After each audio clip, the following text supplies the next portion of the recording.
Hello, and welcome to The Relevance of Now with William Linville. I'm Mike Connell, your host. This podcast is an opportunity where you may listen multiple times, and one time you might just feel how it feels, and another time you might listen for more understanding. Today, we're going to speak about your unique creator presence. Hey, Will. Hey, Michael, how are you, my good friend? I'm doing wonderful. This topic is, I feel, vital towards assisting us in really understanding ourselves and how we can feel the vibrance, the peace within us, and make that clear distinction of ourself, our presence, and our ego thoughts, our body, and everything else that's separate from us. We've released a podcast on the subject of who we are, and we're going to talk about it today from an additional level. As more distinctions we can make about this part of ourselves, I've found the easier it is for us to move towards it. And William, can you describe from a vibratory frequency level what you mean by our unique creator presence? Yes. At the source of it all is vibratory levels and frequencies in megahertz vibrating at the average of 73 million vibrational frequencies in megahertz per second. Now, it is that part, that light, that goes beyond quadrillions the speed of light, that goes between space and time, goes between magnetics. It's kind of like going outside of magnetics, of that presence that even holds magnetics together. It is a presence that continues to emanate, speed up, making its way down through the ethers, through the whole universe, even universes between universes, from your central sun intelligence, as that facet that you are of and as creator of all that is, the unique facet. That without that facet, creator as a whole would not be whole. And it's that part, if you could feel it right now, it's like all around you, fully engulfing you from the outside in, the inside out. It is that source that comes throughout each and every cell, each and every molecule, each and every atom, subatom, each and every neurotransmitter that goes all the way through the pleasure center of the brain, through the amygdala of the brain, of a total, complete, direct connectedness going through your central column of the body that's sustaining life within the body. It is that presence within yourself and through yourself as yourself that is even letting the body become animated.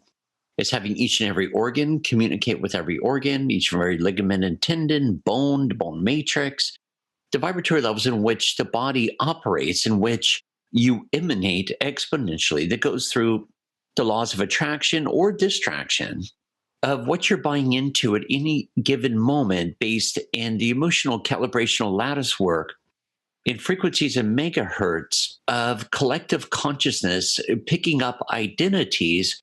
And it's the part of you that's coming through your whole body that's even questioning identities. And what is it this? What is it that? It's actually feeding the core source of thought forms and your core source of having a mind and a body on this planet. It is the part that is lighting up the body, lighting up the mind, lighting up your world. And then you, as a mental, emotional level, has got hijacked by this is a reality, that's a reality, and so forth and so forth. It's the part of you that's working with yourself to release the fist grasped around all these ideals of self-images and these ideals of perceptual judgments, all these ideals of perceptual reality that are mistruths and untruths about yourself. It is that presence, it is that essence that's flowing through you, which brings you into the whole unfoldment of the whole ideal of enlightenment. Enlightenment, in its simplest terms, it is to lighten up. It is to become enlightened from all the density, all the heaviness, all the harsh perceptional projected realities that you've taken in and taken on to perceive it to be who you are. Now, there's this light beingness. I'll just say the real you. The real you, the truth of you, the presence of you that is now uncoiling all those perceivable realities, harsh realities, on and on and on, to where it's like a spring uncoiling itself from the inside out. And of course, embracing you from the outside in. That's collapsing the mental bodies, the emotional bodies, the causal bodies, the subtle bodies, until eventually there's only one body that's called you. And when we are born, can you describe the process of this real self of us coming into the body and where it resides in the body? It goes from you as source consciousness, you as the unique facet that you are, that you go through the caves of creation.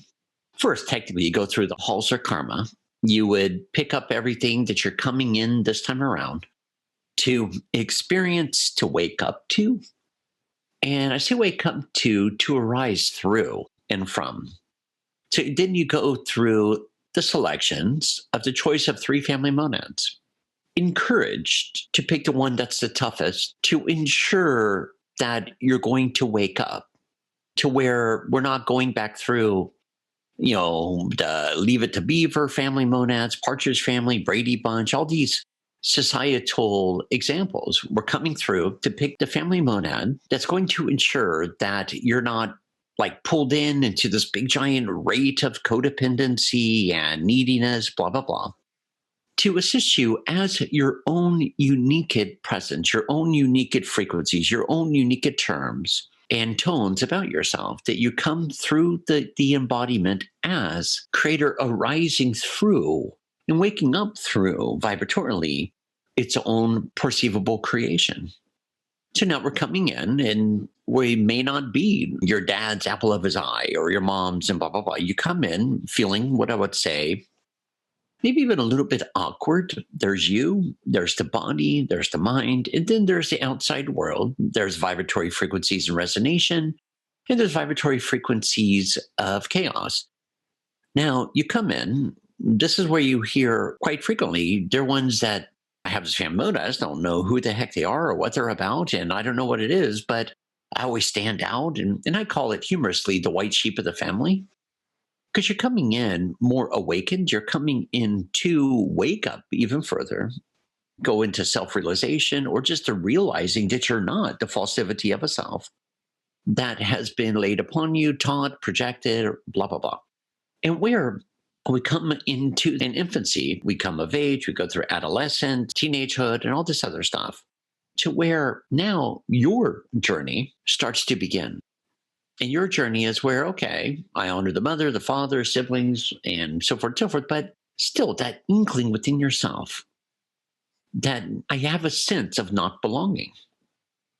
Well, it's kind of interesting, right? Because you're not belonging to the little world, the karmic pool, the pod of colorful consciousness, where you go beyond that and now looking at it all for the outside in, seeing it all for what it is, but then purging and clearing the decks of all these ideals, all these personality traits that you picked up on with the perception that there is something wrong with you. In reality, everything is light and everything is right about yourself, because you're not a part of the carnivorousness anymore. You're not a part of the animal kingdom anymore. You're not a part of carnality any longer. Now you're walking on the outside of all those little matrices, monads, and hubs. Now we're moving into all that is, not just what's been taught, scolded, projected, good enough, not good enough, lovable, not lovable, worthy, not worthy, accepted, rejected, abandoned. Well, we're walking on the outside of all that, because now we've stepped out of the small pool into the whole universe. And the rest is really unraveling. You're unraveling the gunk. You're unraveling all the perceptional thought forms, judgments, emotions, all those deities that have been taken in, taken on, and identified as a part of oneself. Now, all of that, if you can imagine, it's like a spring becoming uncoiled. all that structure is breaking down. But at the same time, you're arising because remember, it's you as that unique presence, that unique creator consciousness that's now saying, all right, you know what? Pull up your bootstraps. Let's go. And it starts to crack through your central column going exponentially that breaks all this other little stuff away, integrating the higher and the lower. In the birthing process, at what point does this vibrancy come into the baby's body?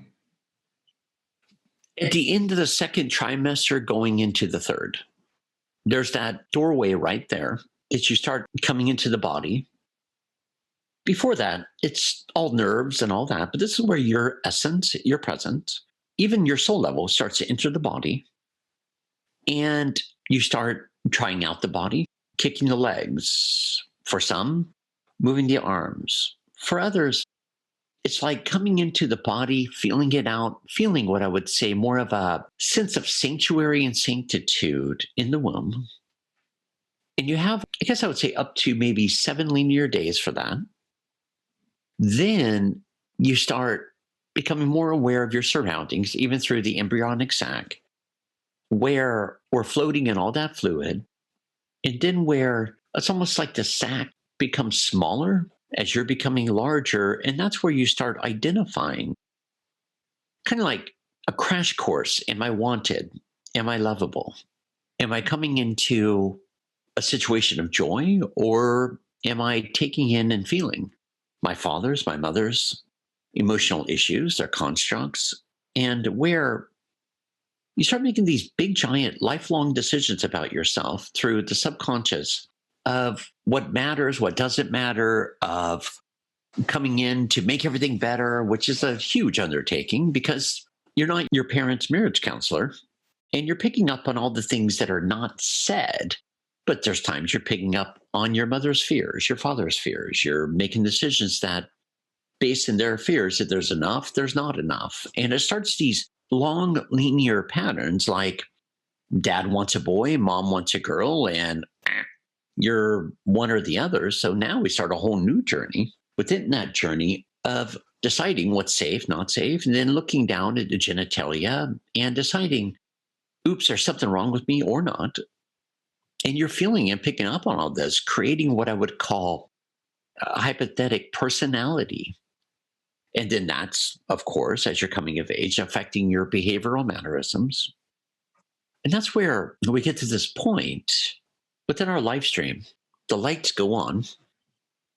It's almost like what I would call a consciousness whiplash of all these clarifications and revelations within yourself, which we call awakening and ascending, because you're ascending vibratorily, because you're dropping all this baggage and all the ideal of all these baggages. And you're redeciding that, none of that's about me. And where more of you are able to come in. And that's the uniqueness that you were referring to, right? More of us. Yes. And then, let's say, tossing all that stuff to the fireplace. Now we start a whole new journey of what you uniquely, personally enjoy. It could be from sustenance to colors to environments to ways of life. This is where your uniqueness starts coming out of your own frequencies, your own tones. And then, of course, all of your prior live streams, regardless of what part you played in a body on a planet, you've always received your rungs of honor that when you've stepped out of the body, you receive your rungs of honor specifically with certain frequencies, coloresquenesses, and tones that only add to your uniqueness, unique frequencies, vibratory levels, callings, radiances, the different unique light beingnesses in which you emanate, that only you and you alone have those specific signatures. And within the body, vibratorily, where does our unique self reside? There's 2 different parts. Number 1 would be the heart. And it's interesting. It goes through the veins, the venules, aorta, the right and left ventricles, and so forth, all the way through the pericardium. that's where I would say you reside. You're keeping that heart pumping. And then the other parts of you, that's dying off really quick, but the soul level part, if you look straight down at your body, like tilt your chin into your sternum looking down, you'll be right to the base of the sternum over to the right. That's where the soul level, but that is the record keeper from everything you've ever experienced from first separation to now. That's the part that you're pulling yourself out of now, to where even the soul level in that area of the anatomy is kind of cool, because now you don't have certain preferences, other preferences, blah, blah, blah, based in incarnational journeys. Now we're bringing a full circle back to you now without any of the soul level. Before the karmic lattice work was broken down, the soul level that, okay, we're going to come in, we're going to do this, we're going to blah, blah, blah, experience this, experience that. We're going to try to reach a point of balancing out imbalances. So if I was carriage driver who ran over a family of 6, great. Next time around, chances are I'm going to be one of the 6. Now, that's balancing out imbalances and coming into perfected alignment with yourself. Many call it karma, dharma, all this fun stuff. Well, right now, it's really just clearing the slate, bringing you fully back to you with all of your rungs of honor, your frequencies and your tones. But now the soul level no longer being like a gray storm cloud following you around. And while our words can be limited to describe this unique creator presence, what words can you use to describe this part of us? The best words I can use would be light, gold. I'll use the word love, but if you can feel love without definitions, love doesn't equal this, it doesn't equal that. We bring it back to love just is. We can say your light drones, because it is really you as creator connecting with the rest of the higher vibratory levels of oneself as creator, uniquely expressing through this physical form, to where from here, there's no real definition. There's only that presence of light, life force, vibrancy, radiance, joy, bliss, clarity, understanding, and unconditionalness. And unconditionalness is basically a place where there's no judgment. There's no looking upon our creations from a very individual state or a global state, or from even a higher state that says, this is great, that's not great, this is blah, that's blah. No, it's more that love just is, where you can oversee it without judging it and attempting to pick it apart, where at the source of your being, within yourself that darkness does not even exist. That the fabrication of darkness that even gives it the appearance of darkness is still particles of light at its source, with a lot of overlays. For some, it may seem dark and spacious, great. The core of all of the particles within all of that perceivable spaciousness is still light, with a little bit of an overlay. Then you see through that, you go through that, you supersede, and wake up to it all, to where you find that everything is true particles of light.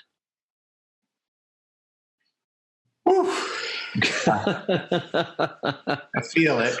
And that's the key. You just nailed it. You felt it. It's not a thought form. And that's why you're making that clear distinction of the presence. Yes, because there's no boxes for it. Right. And we all can feel this within us when our bodies feel more dense. And if we're looking at our thought forms, we will really always see that if the body's feeling dense, the thoughts are bringing the vibratory levels of the body down. And if we are just feeling joy, the stillness of nature, all of a sudden the body speeds right up. Completely. Because right there, you're unpolarized and unmagnetized from the exponential world and all the preoccupations within it. Wow, thank you. This has been such profound clarity, wisdom, and I know it'll assist all of us. And in a future podcast, we'll share more about developing a relationship with our unique creator presence, some of the how to be more intimate with this part of ourselves. And it kind of reminds me for a second, Michael, that, you hear these stories, right? Like a dear one, they just got totally lost in a sunset. For others, maybe reaching the top of a mountain and just gazing around. And the story goes is that in that moment between moments, in their words, they say they felt God, whatever that means to them. But if I'm going to break it down a little bit, they were in that state of their own presence without preoccupations, without attachments, and welcoming in the beauty of the whole universe and the embracement. Beautiful. Thank you. And thank you all for joining us. We'll see you next time. Namaste. Namaste.